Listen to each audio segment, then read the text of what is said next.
आखिरकार तेवर दिखाने के बाद कांग्रेस ने आम आदमी पार्टी के आगे सरेंडर कर ही दिया। नमस्कार दोस्तों, मैं हूं वीरेंद्र गुप्ता और आप देख रहे हैं नमस्ते दिल्ली बीवीपी। कांग्रेस ने बड़े ही कड़े तेवर दिखाए। आपने देखा कि पटना में क्या हुआ था। आम आदमी पार्टी के अरविंद केजरीवाल जी वहां से नाराज होकर आए थे, प्रेस कॉन्फ्रेंस भी अटेंड नहीं की और वहां से उठकर चले आए थे। बात सिर्फ एक थी, विपक्षी एकता के विपक्षी एकता के मुद्दे पर कोई बात नहीं थी। सिर्फ अपना अपना जो स्वार्थ था कि अध्यादेश के मुद्दे पर कांग्रेस का समर्थन चाहिए। और कांग्रेस ने तब इन्हें कड़ी फटकार लगाई थी। जो इनके खड़गे जी थे, उन्होंने ये बोला था कि हम जो है लेन देन के मामले में यकीन नहीं करते। अगर हम जनता की सेवा करते हैं तो उसमें लेन देन नहीं होता। आप अपनी सेवा कीजिए, हम अपना काम करेंगे, जनता जिसे अच्छा समझेगी, जिसके काम को सराहेगी, उसको वोट देगी। और बात भी एक तरह से ठीक है। लेकिन जब सत्ता की बात आती है, सत्ता में बने रहने की बात आती है, तो ये लेन देन की जो बात थी, कांग्रेस ने सिर झुकाकर बिल्कुल एक तरह से सरेंडर कर दिया है आम आदमी पार्टी के सामने। अब इसकी कुछ वजह लगती हैं। देखिए, कांग्रेस एक मेजबान है बेंगलुरु में, जो इनका 17 तारीख से लेकर 19 तारीख तक बताया जा रहा है कि विपक्षी एकता का अधिवेशन चल रहा है। उसमें यह लगता ही है कि मेजबान होने के नाते विपक्षी पार्टियों को इकट्ठा किया जाए और एक नेता की भूमिका में कांग्रेस पार्टी आए, ताकि एक सर्वमान्य राय बन सके कि देश के प्रधानमंत्री पद के लिए कांग्रेस से ही कोई नेता को उतारा जाए। लेकिन दोस्तों, आपको क्या लगता है, 24 पार्टियों का ये गठबंधन इसे कहा जा रहा है। हालांकि गठबंधन नहीं है ये तो लग ऐसे रहा है कि कुछ जमात ऐसी हो गई है कि जिनको किसी भी हालत में सत्ता की प्राप्ति से ही मतलब है। अब आप एक ये बात ये देखिए कि कौन सी पार्टी या कौन सा आपको ऐसा नेता लगता है कि जो अपने राज्य में सीट देने के लिए तैयार है किसी दूसरी पार्टी को। हरियाणा और दिल्ली में आम आदमी पार्टी नहीं चाहती कि कांग्रेस उसके मामले में दखल दे, उसकी सीटों के बीच में आए। ये कह चुके हैं इनके प्रवक्ता।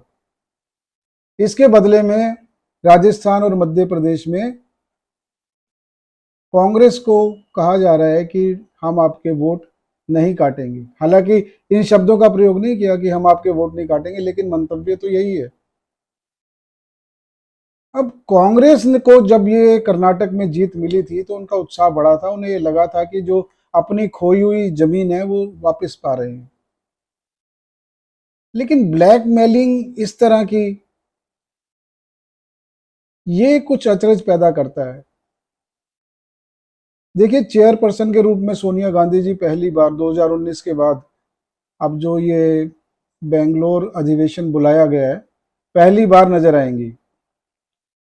तो विपक्षी पार्टियों का जमाव जितना ज्यादा होगा, ऐसा लगता है कि अपना एक प्रभाव दिखाना चाहते हैं ये। हालांकि बेमेल में इसलिए कह रहा हूं ये, क्योंकि एक दूसरे को अपशब्द बोलने में, नीचा दिखाने में कांग्रेस और आम आदमी पार्टी ने कोई कसर छोड़ी नहीं। ये केजरीवाल जी तो थे जो कहते रहते थे कि सोनिया जी को गिरफ्तार करो, करप्शन के इतने मामले हैं, इनसे बुलाकर पूछताछ करो और तुरंत गिरफ्तार करो, लगा दो ईडी को इनके पीछे। और आज जब इनको जरूरत है तो ये उसकी खूबियां नहीं गिना रहे हैं। आप ये मत समझिए कि जो उन्होंने दुष्प्रचार किया उसमें कोई कमी आने वाली है। ये सिर्फ एक ब्लैकमेल कर रहे हैं कि देखिए, अगर हमारे साथ रहोगे तो कुछ बच जाओगे, नहीं तो हमने जो आपका हश्र किया है पंजाब में, दिल्ली में और गुजरात में भी, जो इन्होंने वोट काट लिए 12-13%, उसकी वजह से कांग्रेस बिल्कुल हाशिए पे चली गई। तो कांग्रेस को भी लगता है कि इनसे देखिए समझौता करने में ही भलाई है, क्योंकि मिल बांट कर देखिए सत्ता की मलाई खाने में उन्हें लगता है कि शायद अच्छा रहेगा कुछ ये। अब देखिए सबसे बड़ी बात तो यह है कि जो ये अधिवेशन हो रहा है इसमें नीतीश कुमार जी का सपना तो देखिए चकनाचूर हो गया। इतनी मेहनत की उन्होंने, सभी विपक्षी पार्टियों से मिले, बिहार में अधिवेशन बुलाया, सब कुछ किया, लेकिन अब जो कांग्रेस अधिवेशन करने जा रही है मेजबान बनकर, उसमें तो नीतीश कुमार जी का कहीं अता पता है ही नहीं। कांग्रेस की तरफ से उस ममता बनर्जी को फोन किया गया जिन्होंने पंचायत चुनाव में कांग्रेसियों का क्या हश्र किया जानते हैं सभी। खूनी संघर्ष हुआ उसमें, और गोलियां भी चली, हिंसा भी हुई, और जो इनके अधीर रंजन चौधरी जी हैं उन्होंने स्पष्ट बोला कि किस तरह से इन्होंने अपना हिंसा का नंगा नाच किया है।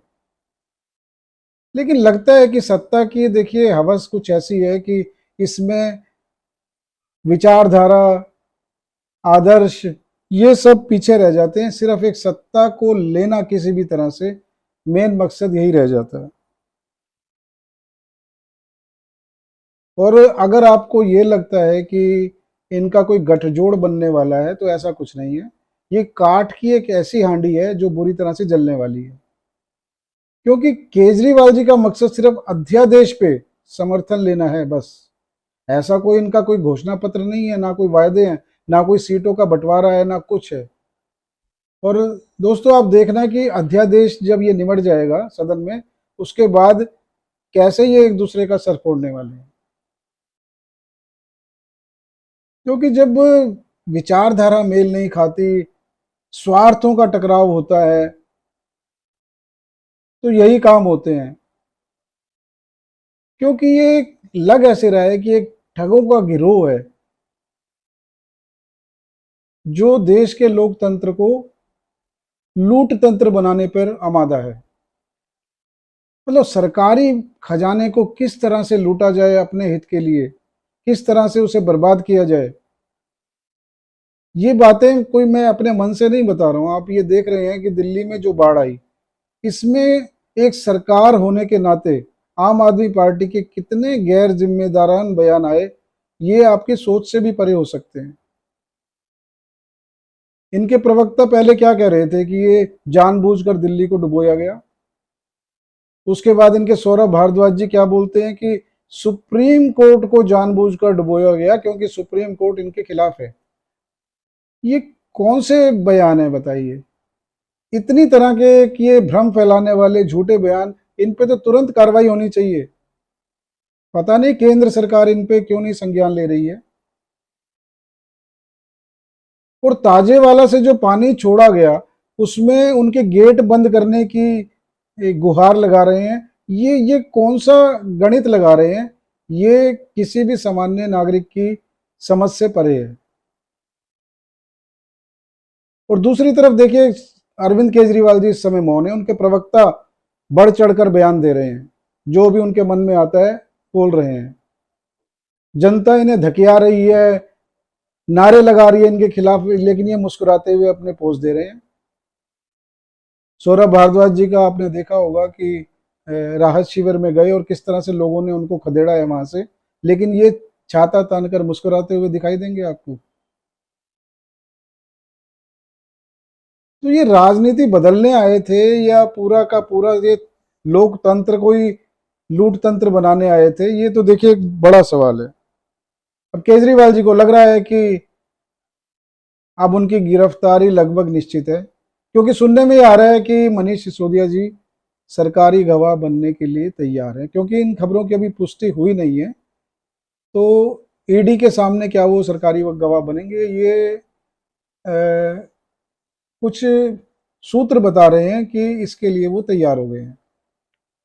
और अगर ये बात सच है तो कहीं ऐसा ना हो कि जो केजरीवाल जी इस समय मुखर नहीं है मोदी जी या अमित शाह जी के विरोध में, इन्होंने अपने प्रवक्ताओं को लगाया हुआ है कि आप खुलकर बोलिए, और ये जो है साफ सुथरे बन के बने रहेंगे। क्योंकि इनको देखिए अपनी सत्ता बनानी है, अपना नाम करना है, अपना शीश महल बचाना है, तो ये खोल में छिपे रहेंगे और अपने जो सिपा सलार हैं उनको ये शहीद करते रहेंगे अपनी सत्ता बचाने के लिए।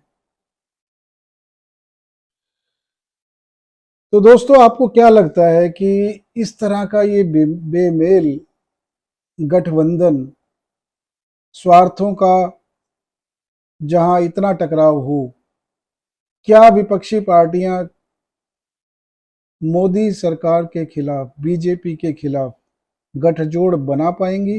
अगर गठजोड़ बन भी जाता है तो क्या वो स्थिर रहेगा, क्या वो स्थायी रहेगा? आप अपने विचार हमें बता सकते हैं अपने कमेंट्स के माध्यम से।